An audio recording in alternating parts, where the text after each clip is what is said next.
Bava Batra, Daf Yomi Bava Batra. When law and ethics clash, Amale Sheni Noachli. This case study today is a tragic comedy. Let's have a look at it, and before we do so, we do need a posuk in the Torah, the posuk that we know extremely well, of Lo tekalel cheresh v'lifnei yivei lo titein mechshol. Don't curse a deaf person, don't put a stumbling block in front of a blind person. V'yoreta me'elokecho, you should fear Hashem, I am Hashem, Ani Hashem. And Rashi says, what is lifnei yivei lo titein mechshol? We're not just talking about a literary situation of putting a stumbling block in front of a blind person, but also lifnei hasuma bedavar, somebody who is blind about certain information, about a certain reality, he just doesn't see the whole picture. Lo titein lo itzah she'eina hogenet lo. Don't give him advice which is not best for him. If you're advising somebody, it's important that you put yourself into that person's position and you advise them according to their situation. Here's the case study. I'm going to read the case study as it is, firstly, and then I'm going to give some emotive color to the case study and illustrate how emotion does color reality. So let's have a look at it. A man said to his friend, Ma bait b'hayara, what are you doing in my property? Same kind of situation. All these case studies we've had, they all involve rova. This is the case. What are you doing in my property? Amale miplanya zavina v'achalte shnei chazaka. Different from yesterday. He doesn't say I bought it from you. He says, I bought it from, let's say this is Ruvain, who's sitting in the property. He says, I bought it from Shimon. And I've been here for more than 3 years. Amale planya zgazlanahu. What do you mean you bought it from Shimon? Don't you know that Shimon is a thief? He's a fraudster. How could you have brought a property from him? Meaning also, and he defrauded me out of the property. This is my property. Here's the twist. Says Reuven to Levi, who's the original owner of the field, but Rabbi Levi, he says, before I bought this from Shimon, I came to you and I asked you for advice. You're a property dealer. I asked you whether you think it's a good deal and I should buy it. And you told me to buy it. So I bought it from Shimon. He says to him, you idiot. Didn't you realize? Of course I wanted you to buy it because you're a mensch. And I could claim it back from you and you would come to Beis Din and Beis Din would tell you it's my property and you would give it back to me. But you know the fraudster from whom you bought it. You know Shimon. You know I would never be able to get it back from Shimon. He's too smart and he's too elusive. There's nobody gets anything back from Shimon. So of course it was in my interest that you should buy it from Shimon. I would recover my property from you. Or you can deal with Shimon the fraudster. Omar Rava. Says Rava, Dina Kamale, he's right, that's the din. So Reuven loses the property, Levi regains the property, and Shimon, the fraudster, gets off scot-free. That's the case study. And then the Gemara goes on to say, Kaman, like who is this? It would appear to be like Admon. Admon was one of the great Dayonim in Choshen Mishpat in the time of the second Beis HaMikdash, one of the early Tanoim. He was one of the great Dayonim of Yerushalayim. Now we have a Mishnah, a person questions a field again, what are you doing in my field? He says, I bought it, and from another party, and this person who's challenging is signed on the deed of sale. Admon says that signature doesn't mean anything. He was just trying to encourage the other person to buy it so he could recover the lost property. The Chachamim said, no, that signature lost his claim. With that, he lost his claim. Says the Gemara, now, even the Rabbanon might agree in this case of Rovers. There we're talking about a signature. That's different. Here, it's just speech, and talk is cheap. It's not the same as putting your signature on a document. That's the piece of Gemara. We'll focus on the first part. Now let's add some emotive texture to it. So the emotive texture, I'll give you two scenarios with emotive texture. So the one scenario is there's this man called Reuven who has saved his entire life to buy an apartment in Yerushalayim for his retirement. The end of it is an old man already, and finally an elderly man retires and is able to buy the apartment. He buys the apartment from Shimon. So he moves into the apartment, lives in it for a few years. Reuven shows up at his door and claims the apartment. Reuven is a property mogul. He's got apartments all over Yerushalayim. And he says, you bought this from the fraudster, from Shimon, because even in Yerushalayim, there are fraudsters. It can happen. And everybody knows Shimon is one of those fraudsters, and I'm very sorry you had this, but I need my property back. They go to Rava for it. In Torah, Rava says, that's it. And poor old Reuven loses the property he spent his life saving up for. Shimon goes scot-free, and the property mogul gets another apartment in his portfolio. Very sad story. Or you could look at it the other way around, and you could say there is this man called Levi, and Levi spent his life saving up for an apartment in Yerushalayim for his retirement. He does a deal, and it emerges that the person he bought from Shimon is a fraudster. He tries to recover. There's no way he can outwit the fraudster. Shimon holds on to the property. Poor Reuven has lost every penny of his life savings. All of a sudden, a miracle happens. Levi, who's a real mensch, and he's a wealthy man, buys the property from Shimon. And Reuven realizes this is the opportunity. And Levi comes and says, this property that I bought from Shimon, which was once your property, do you think it's a good deal for me to buy? And Reuven, out of his anguish and his sadness and just relief at this miracle that this property mogul Reuven now wants to buy it from Shimon, he encourages him, says, yes, buy the property, please buy it. And then he goes to Beis Din and reclaims the property from Shimon, and everybody lives happily after. Levi's got his apartment back. Reuven is a wealthy property mogul, and Shimon gets off, but who cares about Shimon at the moment? They're tragic comedies, but the tragedies just depends on who was rich and who was poor and who saved up his life. When you start emotivizing, if there is such a word, which there isn't, if you start coloring a scenario with the emotions, it becomes very, very difficult. And that's why at the end of the day, din or hachib, we've got to know what is the halacha. Who does this actually belong to? And Rava says it actually belongs to the original owner. The fact is the original owner was defrauded out of it. And yes, he did something a little shady by advising Reuven to buy the property from Shimon the fraudster. But at the end of the day, he bought it. What's the technicality? Let's look at it first technically and then morally. So the Tosfos says, firstly, he has proof that this man is a Gazlan. The Ritva says, Gazlan yadua al karkazeh. Shimon is known to be a fraudster. This is nothing new. Shimon is known to be a fraudster. The Rashbam then explains also the technicality of it, that even though Reuven has now lived in this property for 3 years, it's not a valid chazaka, because it's a chazaka she'eni ma'atana, which Rashi explained 2 daf back, means that a chazaka only works if the response to the claim is, so I'm sitting here for 3 years, you come and claim the property. If I say I bought it from you and you've kept quiet for 3 years, you haven't questioned me, that's a chazaka. But in this case, he's not saying I bought it from you. He's saying I bought it from somebody else. So that doesn't enable chazaka, it doesn't kick chazaka in. So technically, he doesn't have a chazaka. Possession is not established. And on the contrary, he is acknowledging that it belonged originally to Levi. He's saying, yes, I bought it from Shimon, but Shimon bought it from you, Levi. So Levi says, aha, so you're acknowledging that this property was originally mine. He says, yes, I acknowledge it was originally mine. And you're saying you have no evidence that the known fraudster bought it from me. Like an idiot, you went and bought from a fraudster knowing that this property was once mine without checking whether the fraudster ever bought it from me.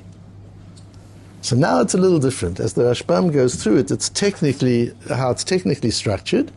And we realize this is the law working against a foolish person, an idiot. The man's known as a fraudster. You're spending your life savings on a property which you know belonged to somebody else. You have no knowledge of whether it was transferred legally to the fraudster, and you buy it from the fraudster. Why would you do such a thing? So it makes a little bit more sense. The case study is a little less unjust in it appears. In fact, it's a lot less unjust. You realize at this point that Reuven, who bought the property from the fraudster, was not very smart. But the Sma says something which is the real issue over here. As I learned this Gemara, it bothered me overnight. I just couldn't really understand it. What bothers me about it? The Sma says exactly what's wrong with it. There are many such cases where this works. Mikol makom nireh delo shapir avad. But he didn't do a nice thing. Levi, the original owner, did not do a very nice thing. Shenatan lo etzah letovato umachshilo. He gave Ruvain advice that was not in Ruvain's interests and caused him loss.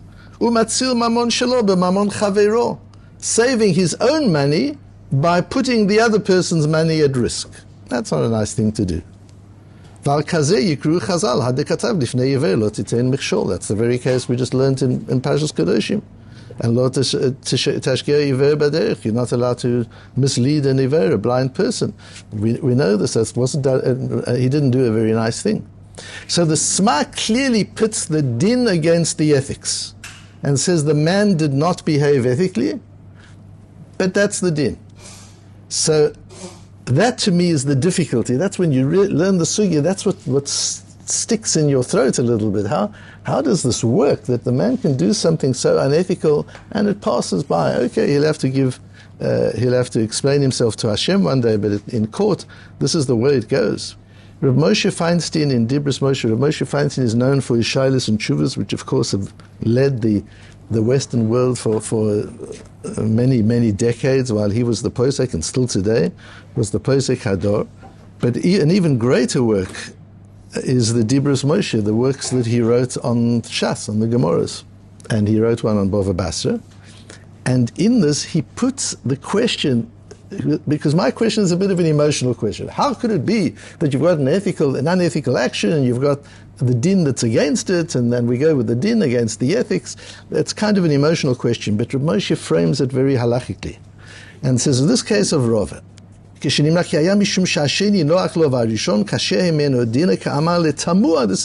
lichora.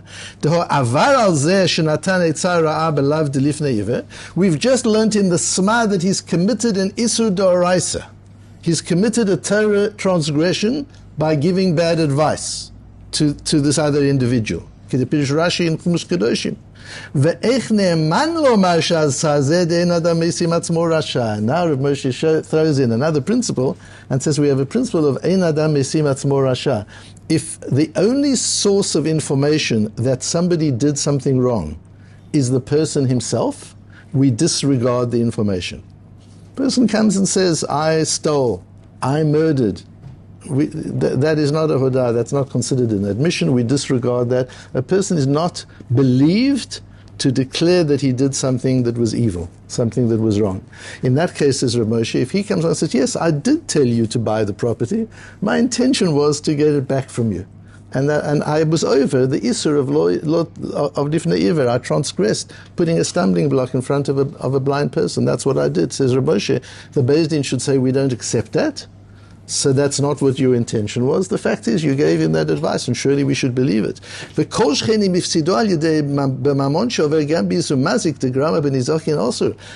Rav Moshe, do you remember in the Matmonim, just a few weeks ago, we learned that grama, indirect damage, is, yes, you're patur, you don't have to compensate somebody for indirect damage, but it's asur, but it's a prohibition of the Torah. You're not allowed to cause somebody indirect damage. So not only is this a case of lifnei iver, where you've put a stumbling block before a blind person, but you've also indirectly caused him damage. He's losing his field. He might not be able to recover it from the fraudster. You couldn't recover it from the fraudster. What makes you think that this mensch, Reuven, is going to be able to recover it from the fraudster Shimon? And